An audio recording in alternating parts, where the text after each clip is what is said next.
Amazing.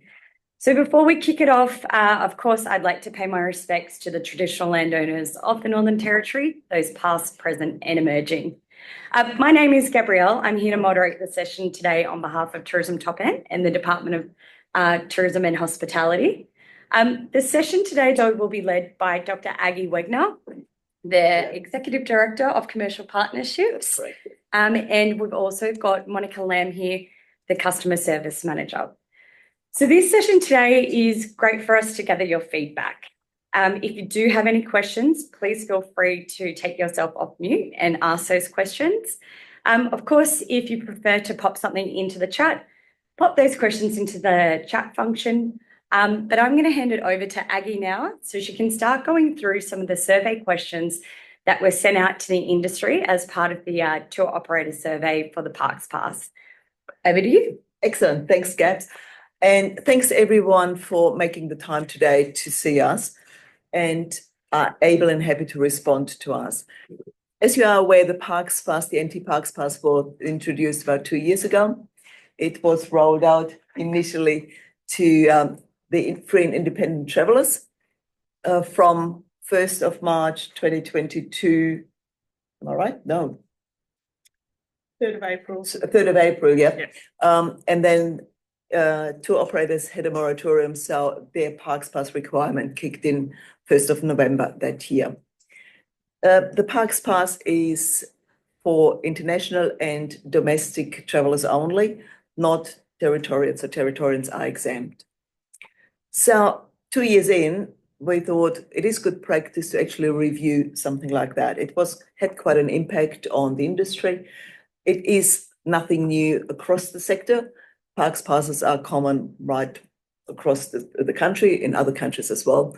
So how we do it, what we do, how it is done, it's a really good way now to seek input and feedback from the industry, from independent travellers, and that's why this survey was created and rolled out. If you haven't already completed the survey online, I still encourage you to do so, but really we would like to get an information session up, and TT was really kind and offered to run this, which is fantastic for us, again, working directly with the industry and sometimes just talking, providing feedback even with other stakeholders in the room, kind of triggers new ideas and provides feedback. At the moment, we're still in the data gathering stage, so I can't share any responses as yet because we're still collecting. The surveys for the travellers, independent travellers, has closed recently. I'm really delighted we got 814 responses, which is fantastic. So now to get responses from the industry is as important because it really impacts on all of us. The way I would like to run that, and I spoke with Gabs as well, is if we can run through the survey itself. So Monica and we all take some notes as well, and to get a sense of what is relevant. And then really, I'm keen to hear your feedback, your input, your suggestions. What can be improved? What should change? And that is really what we're at the moment trying to gather information on. If that works for everyone, first question is really how you found out that the Parks Pass is required for your customers, for your clients, which aren't Territorians.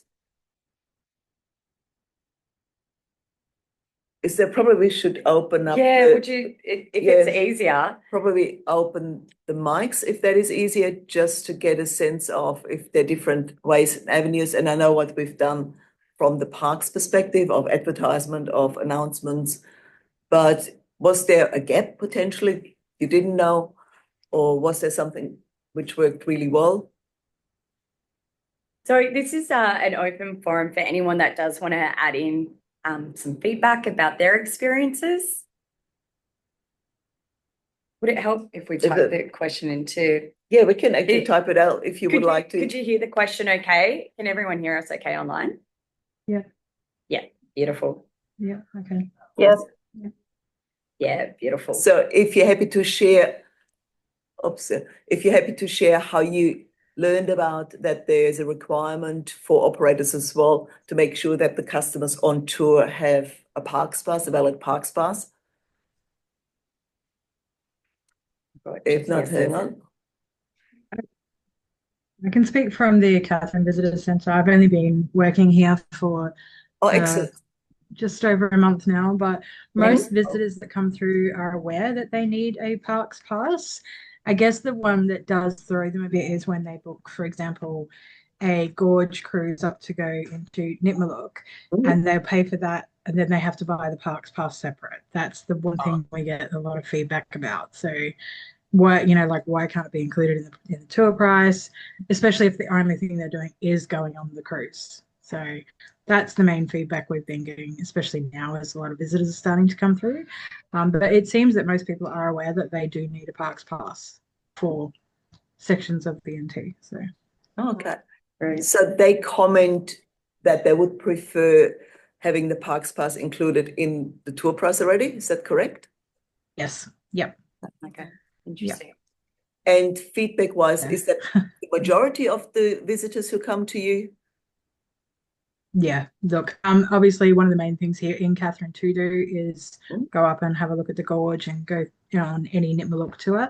Um, the fact that they book it and then they're sort of reminded at the end, don't forget you need to get your parks pass as well. Okay. And they're like, oh, okay. And then there's a bit of feedback around that. Why isn't it included in my price? Do I need it if I'm just going on a cruise, if I'm not walking around and doing anything? They're the kind of questions that, obviously we're getting a lot of feedback from visitors through. Mhm. That and they're very curious why it can't be just one big NT pass like it is apparently in WA. It's just one pass for everything. So, and obviously here in the NT, there's separate passes for Kakadu, for Uluru, and then the other passes. So, Yeah. Mm. yeah. No, that's really helpful. Thank Yeah. you. Absolutely. Excellent.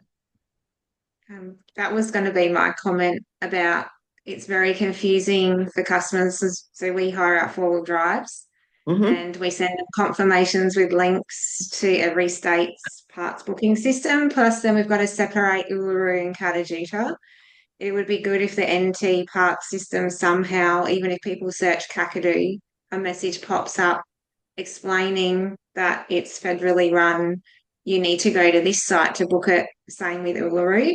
At the moment, I just searched Kakadu and nothing comes up at all. It says it can't be found or whatever the message is. But it's extremely confusing for visitors to understand that those two national parks are federally run. Mhm. And the fact that they don't even need to pre-book campsites in Kakadu at all is just, yeah, it's not consistent with the NT. It was very confusing. Yeah. I booked a couple of weeks ago, we went camping with our kids to stay at Edith Falls, and I couldn't bloody find the campsite on there on the in the booking system, and I was getting frustrated. And it was because I was looking up Edith Falls, Leyland. And I'm like, why isn't it coming up? And then I realized your search fields are only for the actual national park's name or the nearest or a town, I think it was. But I think it needs to also include the campground name because a lot of people are following social media and Instagram and they're like, oh, and they'll like save a post and it's like Think 2 Mile or it's Edith Falls Campground, or they're not just searching for the national park name, they're searching for the actual campground's name. No, excellent point. Absolutely. Yeah. We've just had a question come through from Zani saying it would be great to explore the possibility of creating a day pass that grants access to all national parks, which I As believe in is Kakadu and Uluru as well. I think that's the multiples. So if you're going to like Fog Dam, if you're going to Litchfield and you're going into multiple in one day, a 1 day pass as opposed to each individual park. The Parks Pass, NT Parks Pass allows that. So because our Parks Pass, the NT one, not talking Uluru or Kakadu, is with the Parks Pass, you can access all the parks. So it's not park specific and it's state specific, as in 1 day, 2 weeks, or for international customers or national ones a year. But all parks can be accessed on the one pass. So there's no differentiation between which parks can or can't. Yeah. And I think clearly there must be still some confusion around that. Yeah. That is a messaging we have to strengthen. Yeah, I think that Caitlin come has through. No, Caitlin just she commented. Yeah, I just put my hand up. Yeah. Oh, Yeah, I was just going to say that's been a little bit of confusion for some of our customers with regards to, say we do a Litchfield and then we do a Litchfield and jumping crocs or a Litchfield and fog dam, and customers and trying to explain to them that no, you just need one pass and that will cover you for both fog dam and Litchfield. So just to give you guys a bit of an idea of what we do as a business. So our extended tours, park passes are all inclusive, and that incorporates Parks Australia and the NT Day Pass. However, our day tours, we actually, this is pushed back to the consumer, and they're responsible for purchasing the day passes.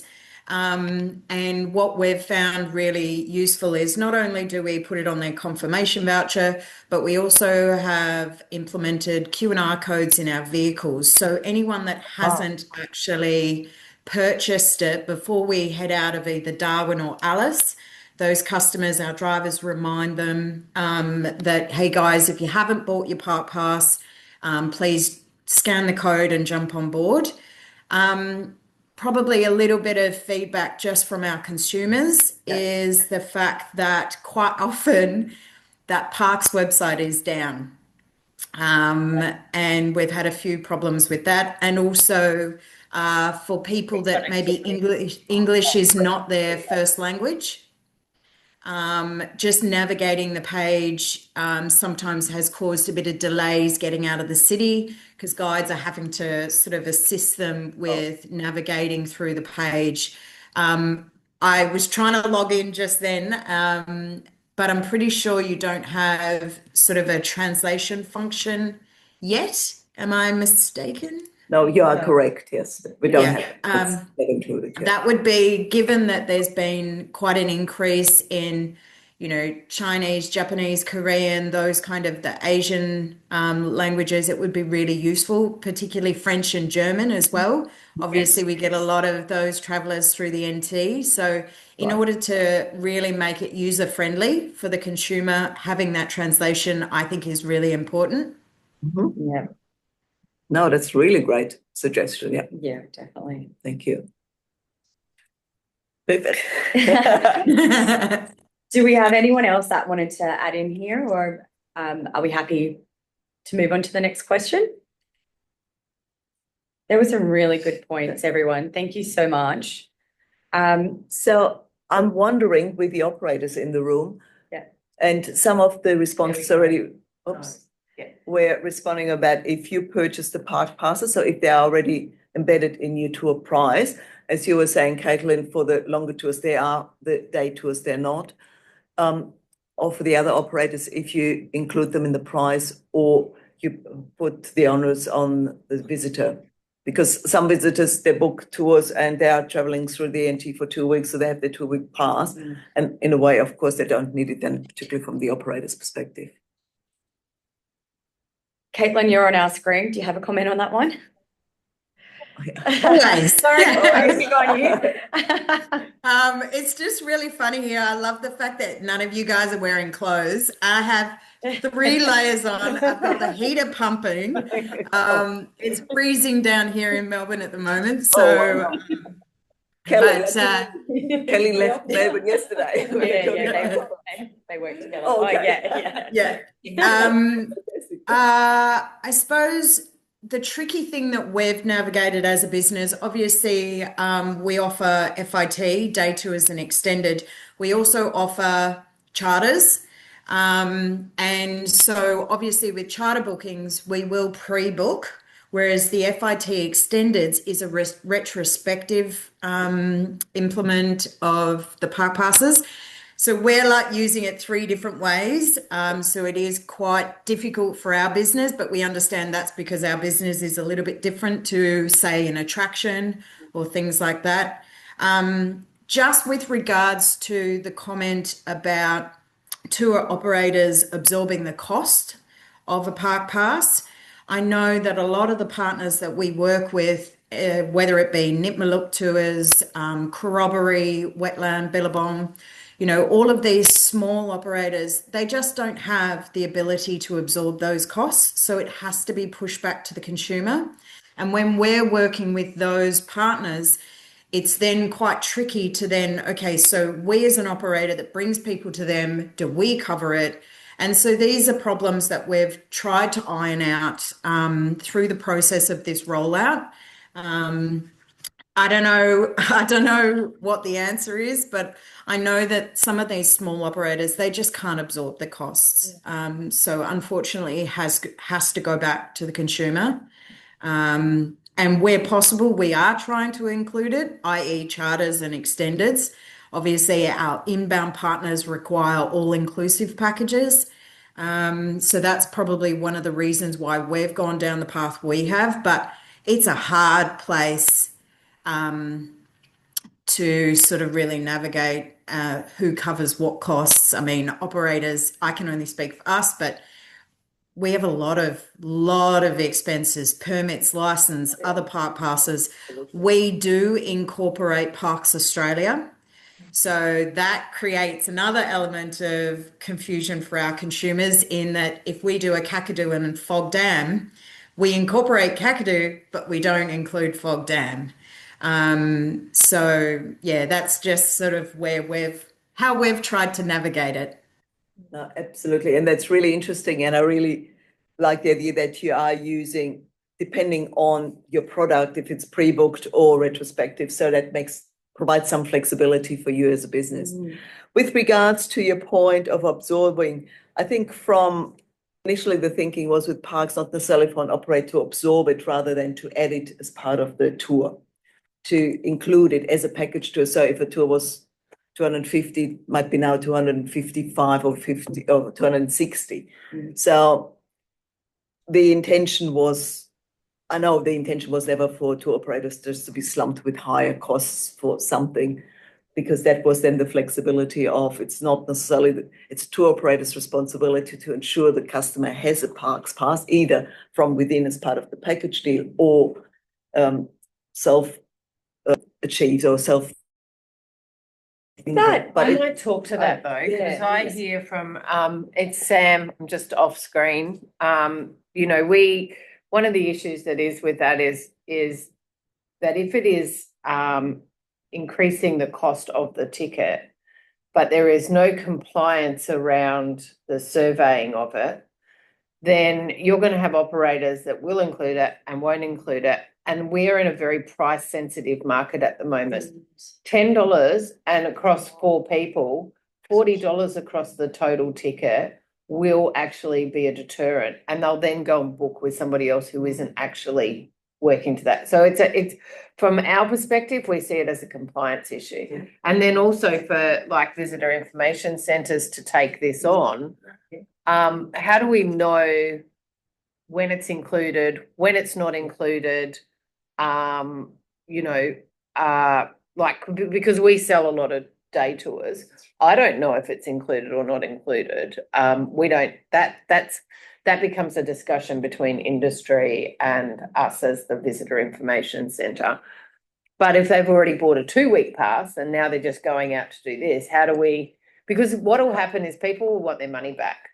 We'll spend more time, and visitor information centres struggle will be, if it was easy, then everybody would just be doing it online, right? It's not easy. So it will be resource intensive for us because we're only going to be dealing with the people who couldn't work it out for themselves. Thank you. And this is really, I think, Sam, the compliance issue, and we can hopefully to that, I think that is one of the key pieces. Yeah. And that came already, just as Kira was saying, I did have a bit of a sneak peek for the survey for the individuals, for the FITs, which for independent travelers, which is closed. Compliance was an issue there as well. Yeah. And sometimes we even hear back from the operators, why should I do the right thing if the other 2 operators don't? Of course, it's not necessarily a valid argument, is it? I don't think it's about doing the right thing. I think it's about having an even playing field. That's right. It's not about whether it's right or wrong. I think everybody agrees that the park pass is a necessity. It's how we're going to have the funding to improve our visitor experience. What it is it's such a competitive market that it needs to be across the board. That's right. Is there anyone online that agrees or disagrees with what I'm saying? I'd love to hear from you guys.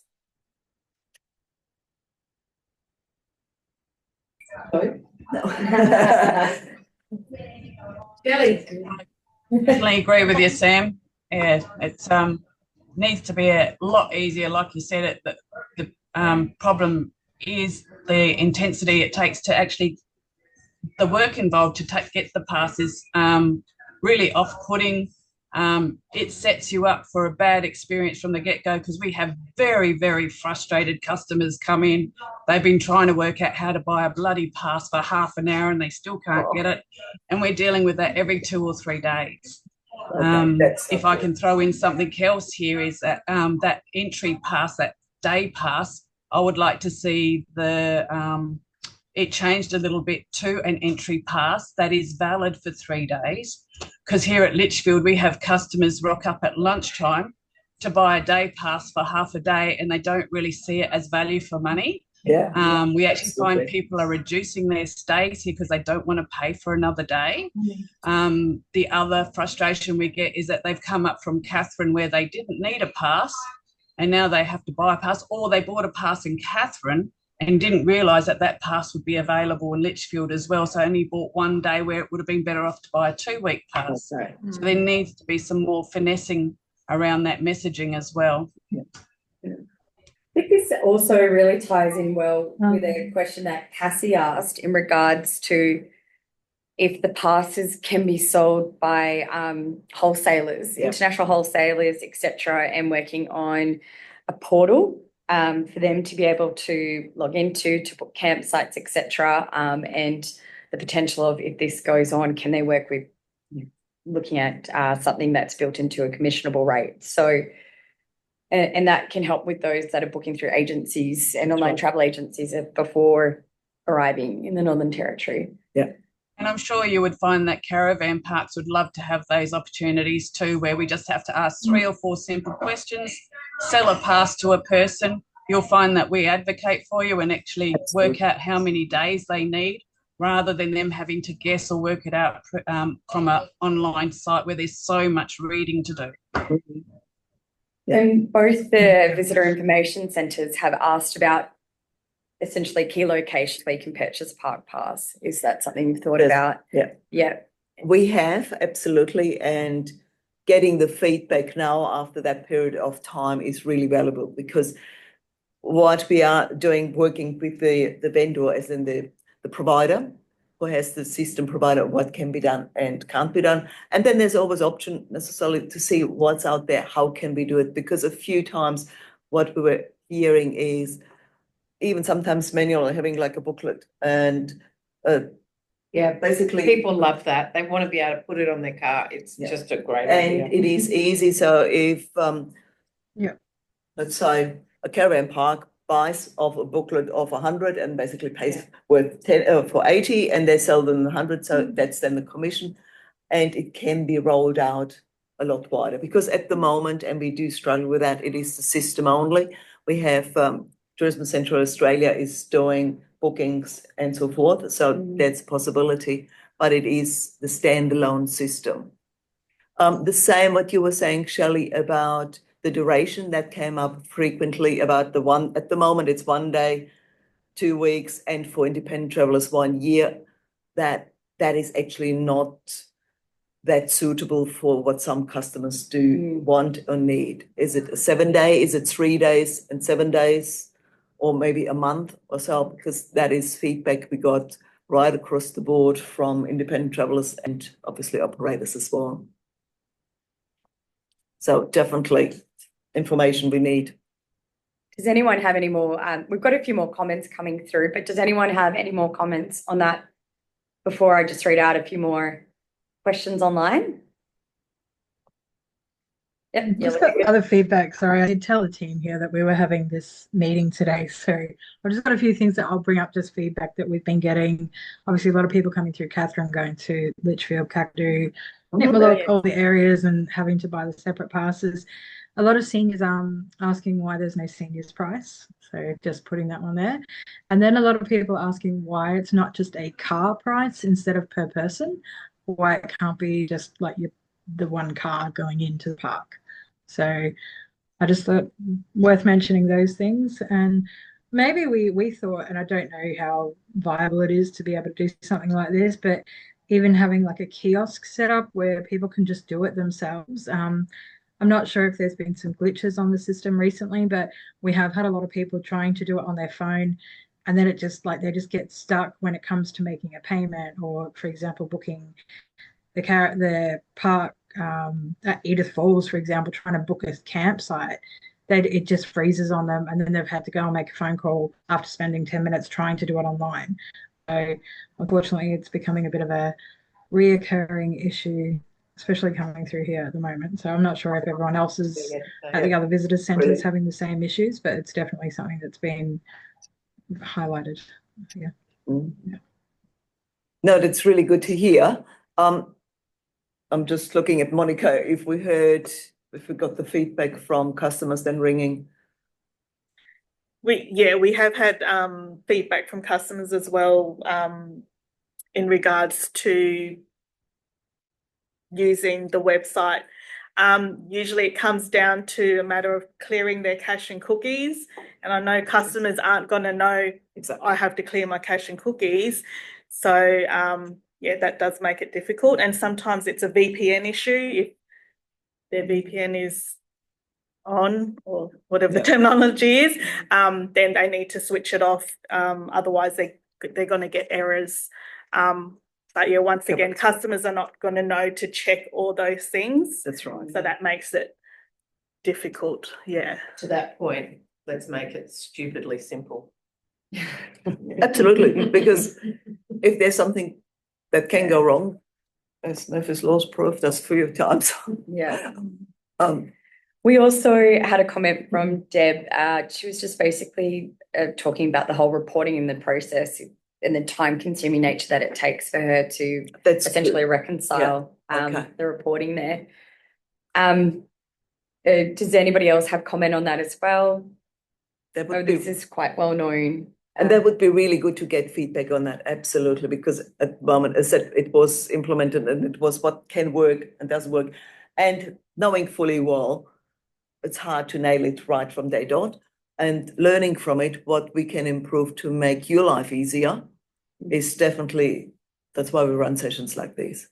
Really and I think, you know, especially in the shoulder seasons when businesses are really tight, I've heard from industry that, you know, they've got to stash that money away so that they've got the money for the fees. They actually include it in their ticket price. And they might increase their pricing because of that ticket. That's not the issue. The issue is then, you know, having those funds available at the end, and you know they're living quite tight, so there's an issue around that as well, I think. You know, it makes it difficult for operators, and it makes the system is flawed in that it makes it easy not to do it. Yeah, and then you don't have compliance checks on the ground. Correct. That's the whole point. That's right. Because what would be, from an operator's perspective, the Parks Pass is there, what would make life easiest, as in blue sky thinking? Caitlin? So we're in a unique position in that we buy park passes all over Australia. So we deal with New South Wales Parks, Parks Vic, WA, and it's really interesting to see how each region behaves so differently. But something, just to give you a bit of feedback, with New South Wales and Victoria, we can retrospectively submit our visitation numbers digitally. You just log in, you pull down the drop down, you put in, we've got it all automated and configured in our system. We can just export it. Then they send us an invoice based on the visitation numbers. It works really efficiently every quarter. Whereas WA, we pre-purchase all of our passes, and their portal they probably updated it in the last sort of 2 years, if I'm not mistaken. Kel, was that right? Yeah. They used to do all the paper little flip books, but now they've gone online and it's digital and it's great. I know from our perspective, given the volume that we deal with Australia-wide, it would be great to have it all digitally submitted quarterly, calculated, and then you get an invoice that you then have to pay at a certain time. I can't remember, what else did we have, Kel? I've got SA, so we also do South Australia, and we just email them. I literally email them every time we go into one of their national parks. Okay. And they record it and they'll send me an invoice quarterly. They've all just got different systems. Yeah. All got different systems. Because at the moment we have the quarter reporting. Quarterly. Post-event as well. So what happened the last 3 months? The other thing on term, and it probably wouldn't suit everybody. I know as an operator, Caitlin, and correct me if I'm wrong, Victoria also has a cap. Yeah, it's called a threshold. So obviously Victoria is where we started. So our visitation numbers are quite high into some of those regions. So it's called a threshold cap, whereby an operator, what they did was they tried to implement ways to ensure that tour operators would actually submit their visitation. So they introduced things like threshold caps, digital uploading of visitation numbers. They also, so there's actually sort of a sliding scale. The difference between what a consumer pays versus a tour operator, there's a bigger difference between those two figures. Incentivizing tour operators, I mean, I think Parks Victoria, it's $2.40. Yeah. Wow.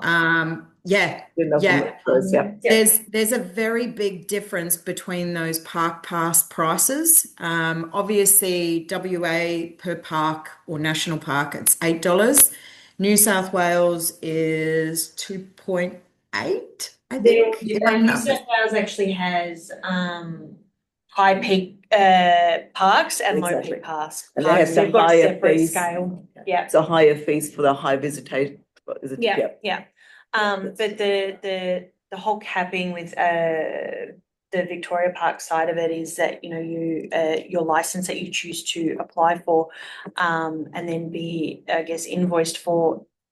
It depends on how many passengers you're running through over that period. So, you know, if we sent 10,000 people down through the year, but the cap is we pay 8,000. That's right. Things like that. It's And it's based off your license as well. Yeah. So if you have a Victorian tour operator license that's a 5-year or a 10-year, that then changes your threshold. If you're someone that's just paying for an annual license, you wouldn't get the same benefits or deductions or threshold rate that someone that's paying a 10-year license. So that kind of thing. So it's just little things that they've all put in place to kind of incentivize operators and people to actually do the right thing and do it. So to make it as easy, stupid, what is it, KISS? That whole KISS philosophy, stupid, simple, is definitely the way forward, because we've got too many other things to be doing. Actually, running the business. We've also had Lydia from Airborne Solutions say essentially the same thing about how time consuming it is. But they have also permits to access the sites, and they need to provide returns on these each month with the park passes on top. You know, they're just kind of asking, is there a way that both of those can be streamlined at the same time? And probably even one completely dropped, just having one reporting. Yeah. We definitely take that as a takeaway message. Absolutely. That's a great point. Perfect. Cool. We've got some more questions coming through. Cassie just popped in. There are many issues with campsites being booked out and they're not used. Many locals pre-book one per person, $20, and then don't show up. I have a question about using automation to remind people of campsite bookings and offering people the option to cancel with a part refund at the click of a button. Does this happen to free up campsites within 7 days of arrival, especially during peak season? The answer is yes. We did review our refund policy mid-end last year, so to avoid exactly that problem. Because now we have our refund policy, if customers refund campsite within a day in advance, 2 days in Two or more advance, days, 2 or more days, they get full refund. full refund, and just a day, 50% because of that. People before our refund policy earlier really didn't incentivize to cancel. And I thought, oh, why should I? So since then, we saw quite a spike in cancellations, which is a good thing because sometimes they cancel here and then book something else. It's not an issue at all. I'm more than happy about that. But also then for those sites, exactly, being rebooked again. That's absolutely right. So yes, that has been put in place. So that should hopefully avoid those empty campsites. When did that get put in place? That was end of last year, mid-end of last year. So I have another question, sorry. yeah, absolutely. In relation to the campsite bookings, it says you have to print your booking and then display it on the dash of your car. People are traveling on the road, they don't have a printer. Is there a better system? Can you have get Starlink for the rangers to then go online and look up bookings and redos and do it that way instead of trying to get people to print a booking and display it? That's right. They don't have to. Customers aren't required to print. To print the passes. On the confirmation, it actually gives them the different options, and one of the options is to just have it downloaded digitally, or we also tell them they can take a screenshot of it, keep it on their phone if that's easier. So they don't have to have it printed out. And we'll make sure we have to check again. So on the pass, it's really specified it, but also what you were saying, Casey, because of the bookings, if they book campgrounds, again, nothing has to be printed. So it's really screenshots or just having something there because if you're on the road and if I decide 2 days in, I want to have an extra night here and just book something, clearly not carrying my printer with me. So nobody is doing that. And I don't want to get there either. No, so that's fine. And the rangers, if there's a ranger checking it, they are quite fine with that. And they're used to here, it's the booking confirmation. That's right. Deb, I think that's pretty much what you're referring to from Anti-Driver Guide about using the portal. But yours is more so reporting based. So she's just asked when she logs in, is there a way to run a report to see what the operator has purchased? So the reporting process feels like Parks is telling you what they already know. Did you want to elaborate on that, Deb? Because you just basically, that's from a reporting perspective. Awesome. While Deb is responding there, Sarah just asked about, you're all good. So we'll circle back to you, Deb. Whilst you're popping that in. So Sarah just asked, a few operators would love some feedback on where the funding for the Park Pass goes. I thought this one might come up. Yeah, exactly. So I was liaising with Parks, and at the moment there's an investment strategy which got approved, now being also in the new department. So working through with the investment strategy where it goes. At the moment, I can't point specifically in this is where it's gone. It really, the intention is it's going to go back into Parks. And then even what we were talking about is identifying this is Parks Pass funded from revenue, Parks Pass funded, to make the visitor experience easier, more convenient for operators as well as visitors on site, as in independent visitors, going into interpretation, going into refurb, going into, we don't want to use it just for maintenance stuff, but really the whole visitor enhancement piece. Hopefully that answers that question. Yeah. Awesome. Deb, we've got you online there now. Sorry. Sorry. No, you're all good.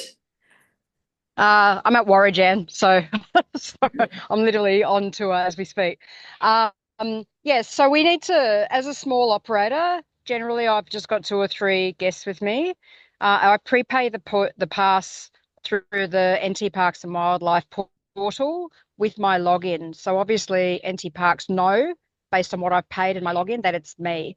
But then at the end of every quarter, I still need to fill in that report to say I've bought these tickets. But surely NT Parks knows I've bought those tickets because I've bought them on the portal. You're absolutely right. So to me, that's very, it's double dipping in terms of time, my time, and surely they know what I've purchased anyway. Yeah, you're absolutely right. The system at the moment, or we are not as fine-grained to distinguish that, but you're right, there's no need because it is all captured in the system. So the intention was at the beginning to have the quarterly reporting as well, to understand for particular customers or operators who retrospectively purchase the tickets. Yeah, But well, I've got the option to book them retrospectively as well. Yeah. But generally by the end of each quarter, I know what I've paid for that quarter. Yeah. And then if it's retrospective for whatever reason, well, then I'd put it on the report on the next quarter. Yeah. I suppose it's depending on the circumstances. For me as a single operator, being a one-man band, I'm really time poor. Only with a few customers. But if I was I'm in a coach today with 40 people in Kakadu. So sometimes I've got larger jobs. But if I was a large operator doing, 20 people every day or 60 people every day or what have you, that would be even more time consuming to have to, do that report for the last 3 months, which you guys technically would know we'd already done. Yeah. No, you're absolutely right, Deb. We really are looking into the reporting structure, and that came up a few times. And cool. it literally is double reporting. So that has to change. Cool. Totally. Awesome. Thank you. Yep. We definitely don't want to create work for the sake of creating work. For no one. No, Absolutely. No, totally. All good. Thank you. These are really great questions. They're fantastic. Coming through. Absolutely. Yeah. So we definitely have the reporting. I'm just looking at to cover the different areas, which we might have not covered. With regard to the Parks Pass, the structure with adult, children and family, does that work for you? From the industry perspective, is that something which works reasonably straightforward? Yeah, I've had no feedback. Perfect. No feedback is always good. Yeah. That means, all right. We had this. No, absolutely. Yeah. I think it's pretty clear. I guess also, I think it was sort of covered, and forgive me because I came into the meeting a little bit late. If you're only there for sort of like, if I get there at 1 o'clock in the afternoon, we're staying down there in Litchfield, for example, until the next day. Am I buying a half day pass? Yeah. Or even if I'm staying down near Wongai, down at Hideaway or something like that, the next morning, and if I'm leaving at 10 o'clock, but we're just driving through the park from one side of the park to leave the park through Adelaide River, am I buying another day, even though we're not doing anything but driving through? Yeah. Yeah. So, I've assumed not, so I haven't, but you're it's absolutely something that's right. always, You're absolutely right. But what it actually shows us, there's still some uncertainty around. So driving through, you don't need it, not at all. Yep. So One of the interesting things we see with, like, I think the hop on, hop off bus is one of those that does this, is their ticket is valid for 24 hours. Yeah. So it doesn't matter if you get on at 2 o'clock, it's still valid at 2 o'clock the next day. Yeah. So that, or you buy a 72-hour pass, or you know what I mean? So then you're not tied into those other things of the date and whatever else. Maybe that's something that could be considered. Absolutely. I don't know if anybody else thinks that's a good idea. Yeah. Lots of nods. Yeah. Yep. Perfect. Valid. Yeah. Thanks, Wes. Yeah. Lots And of yeses coming through on That's that one. perfect. Yep. One other question, if you don't mind me raising that with you guys as industry and operators. Was it easy to set up your online account?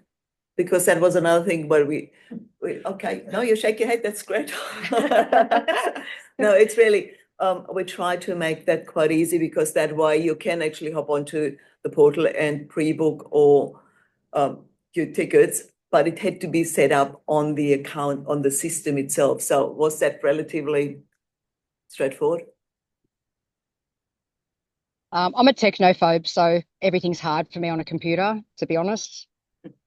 So maybe my shaking head probably isn't real. Yeah. So we try to improve that if there are some difficult certain steps, whichever one. Yeah.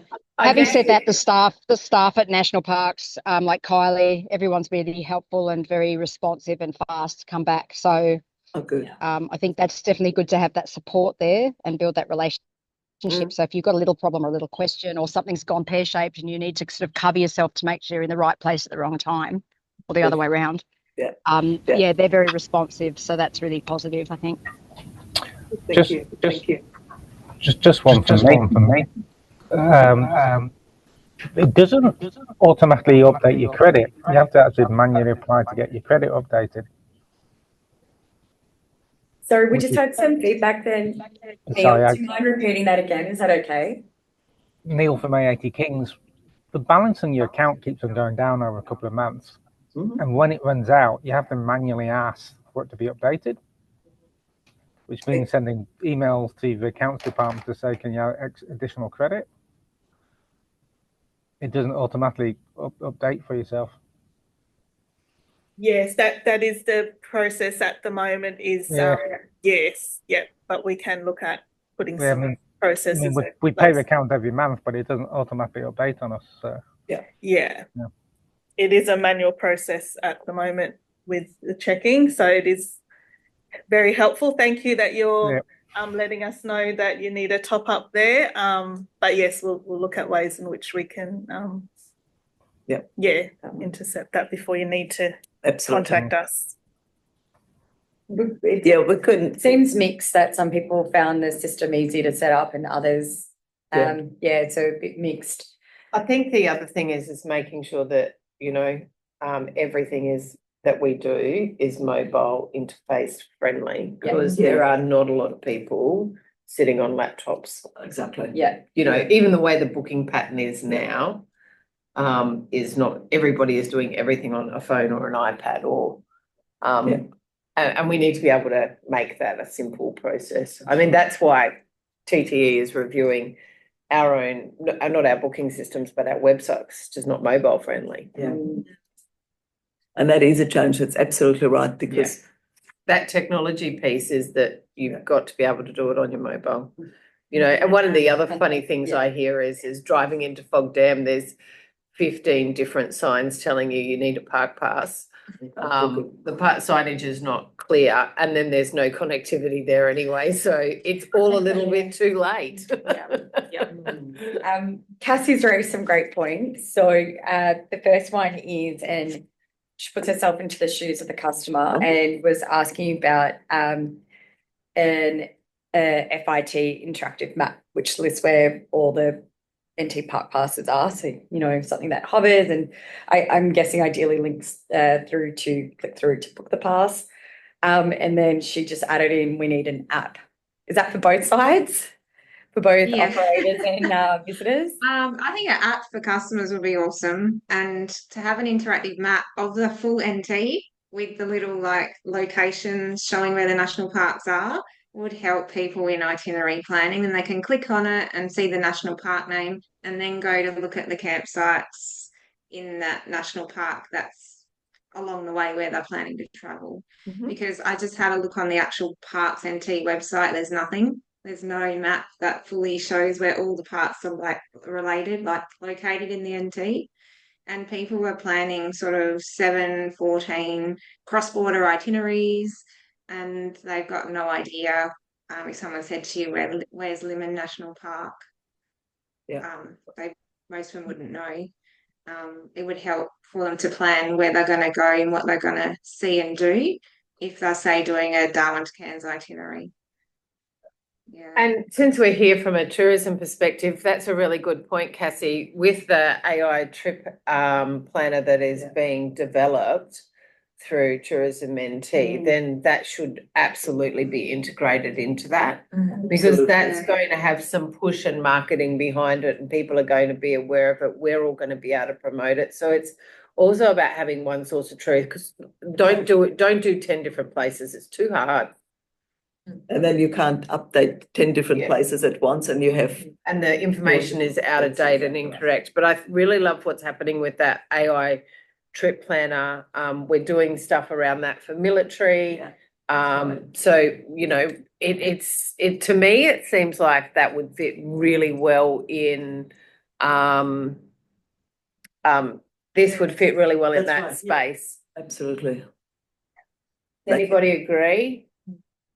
I can see curious taking notes. It's perfect. That's right. Take that on board. Exactly right. Yeah. No, that's really true, because that why having then really visitors being able, doesn't matter if they hop onto the tourism website or the parks website or whichever website, but having that map with all parks. And then if they click on, exactly right. And then if they click on, let's say, at Limmer National Park, how to book, it should go straight onto the booking page. Yeah, definitely.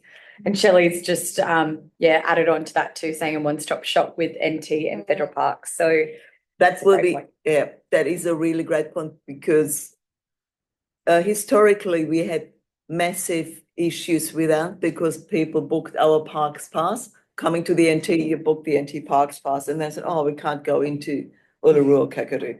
So we tried to allude customers on the page, on the landing page, we already put it in.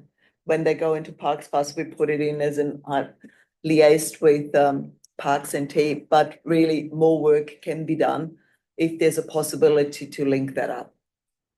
They, at least to book them potentially through each other's site, because the Parks Pass setup is completely different with Uluru. I think you have a 3-day Parks Pass fixed, which is only Uluru, so it can't just a Parks Pass. But the logistic of how to go about to get them is at the moment still challenging. So definitely a piece of work which is in collaboration with Parks, Parks Australia. Just conscious of time now there. I think, have we hit most the survey questions? Yes, we really did really well. Thank you so much. Yeah. That was excellent feedback. We can also share the survey as well if people do want to, you know, sometimes I know these forums are a little bit harder to get your feedback across. So, you know, we can share those surveys if you do want to add more feedback. They close, do the surveys close this week? Was that right? On Sunday night. On Sunday. Yeah. Put it in the newsletters. Yeah, it's beautiful. Yeah. Before we do sign off, was there any more feedback that anyone wanted to add? Any more questions? Great, because we've covered a fair bit today, and you know, a massive thank you to everybody again for coming online, joining us in the room, and providing your feedback. You know, of course, these conversations are all here to help support the industry, and really grateful to Aggie and Monica for coming in today and taking on the feedback. And no doubt they've got a lot of work ahead of them. So be sure if you do have more feedback to fill in that survey once we send it around. But thank you everyone for joining us. When the survey's closed, Aggie, is there another way, is there another feedback email address that people can actually go to and get a response? And maybe we need to share that with industry as well. The easiest is the Parks Online Booking, our generic Parks Online Booking page, email address, and more than happy to share that out. And of course, even just because the survey is closed, it doesn't mean the work stops. Yeah. So working through the survey results, but there are things, as I said, it's always an evolving phase and beast, and it should be that way, because that means we kind of keep it agile, we keep it responsive. What works even after this survey, after changes, might still not be the full picture, and there's always changes. So whatever it is, really provide your input, feedback, positive, negative, sideways, whatever it is, because that's the only way we can improve and just can learn from. Also, we work quite closely with TTE, obviously, with Catherine Visitor Centre, with the TCA right across the board, to get some of the good, the bad, and ugly to learn and how can we improve. I also do take the opportunity to thank TTE for hosting today's webinar. It was very useful, and not just sending out a survey, and that was the whole thinking, kind of a cold email, here's the survey, please contribute and please respond. Having this discussion, we learn from each other way more in that forum. So thank you, and thanks for your time and taking the time out to provide this input. But please do keep feedback, comments coming. Absolutely. Yeah. And look, we look to work closely within this space going forward, because we want to facilitate some of this. So we will look to do either a quarterly or a twice a year. It might not always be in conjunction with a thing. It's that around that feedback around what the topic should be that we need to be discussing. If it is, where does the visitor, how does this impact the visitor economy? That could be a whole piece. How do we as an industry then have an influence on whether or not we get a new sign or a new park bench or a new dump point, or how do we feed that back from an industry perspective on what's our priority? Being mindful, we are not always looking after FIT, but certainly through visitor information centres, that's the majority of our customer as well. So I think that's probably worthwhile. So if you if you guys are interested in that, let us know. Put it into your feedback, and that way we can continue the conversation. It's not just a one conversation done and dusted. Amazing. Wonderful. Well, thank you, everyone. And thank you, Aggie Thank you, for coming in Gabs. again. Thank you, everybody online. And no doubt we'll catch up with you all soon. Take care. Thank you. See ya. Thank you. Thanks, everyone. Thank you. Thank you.